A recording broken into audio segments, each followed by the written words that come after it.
name is Arianna Judge, and I'm a senior at SUNY Cortland, and I'm here with the manager of the Philadelphia Phillies, Joe Girardi.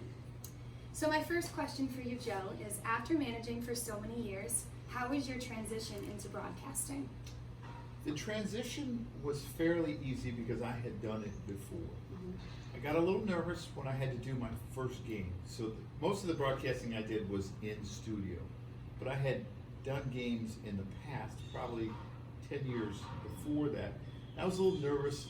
The preparation, I tried to prepare like I would as a manager and talk about the game how I see it through my eyes. But once I did it, I felt comfortable, and it's really a great job. I love broadcasting, and it's something that I'll go back to when I'm done managing. Did it change your opinion in the game in any way? It did change my opinion of the game in a sense. It was a great reminder of how much I missed the game and how fortunate I was to put the uniform on. When the uniform is taken away from you, you realize, man, I really love having it on. And I had just kind of taken it for granted because I had managed 10 years in a row. And you also get a reminder of how important the game is to the fans. When you're in the dugout, you're worried about winning games for your organization, and that's your main focus. But then it's like a wake-up call that people look forward to this every day. They set aside 3 hours or so in their day to watch a game, to listen to a game on the radio, and we can never forget that. I know you had a lot of options to manage again, but what made you choose the Phillies? The relationship.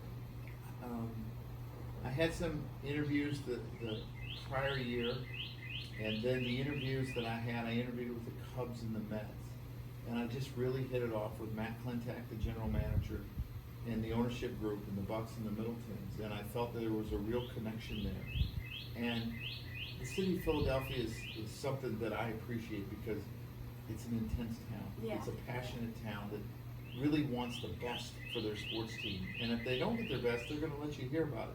But that's okay because it really holds you accountable. So the relationship that I had with the general manager and the owners and the passion of the town is what really drew me to Philly. I know you had such a short time managing with the Phillies before this outbreak of COVID-19. So when the news first broke about the virus, did you think at that time it would have this kind of impact on Major League Baseball and the sports world? I didn't. You know, we had talked about that we were just going to shut down the game for a while, and I don't think any of us thought that when they first said 2 weeks, that 2 weeks was realistic, but I'm not sure any of us thought when we first heard it that it could be June, July, August. We're not really sure. So I think it's the uncertainty is what is so difficult, but I understand why it's being shut down. I think it's important that we get this under control and that we stay safe as a country and as a world and as families, and that we do our part. I think Major League Baseball did the right thing by shutting it down. Are you able to still communicate regularly with the team? Well, thank God for cell phones, right? It's so much easier to communicate with these. You can text, you can send videos, you can call, and what I'm doing during this time is I'm just calling players a couple a day, so that the relationship continues. You know, I felt really strong about what we were doing in spring training, but I don't want that to fade away. I want to keep that relationship going, and I'm just checking in players. We have players whose wives are expecting, and you want to see how they're doing, Right. and just that players are able to get their workouts in. How are you using this unexpected break to prepare for the upcoming season?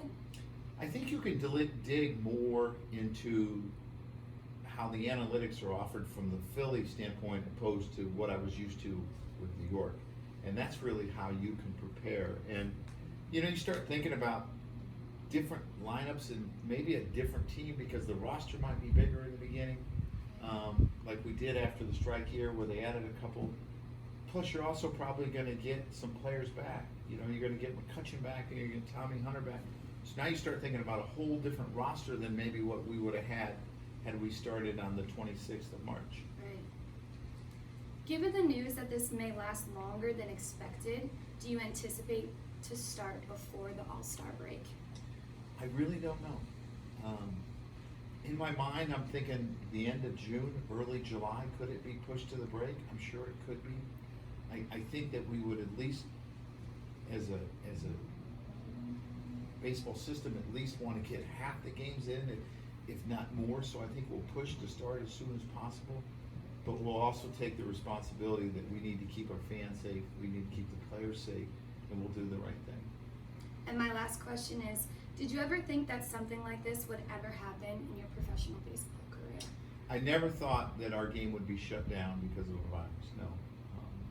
Work stoppages happen, unforeseen events happen, but a virus shutting not just a city down or a state, the country, the world, it's really had an effect, and I never thought I'd see this. Well, thank you for taking the time to do this with me. You're welcome. It was a pleasure. And good luck. Thank and this you. is Enzo.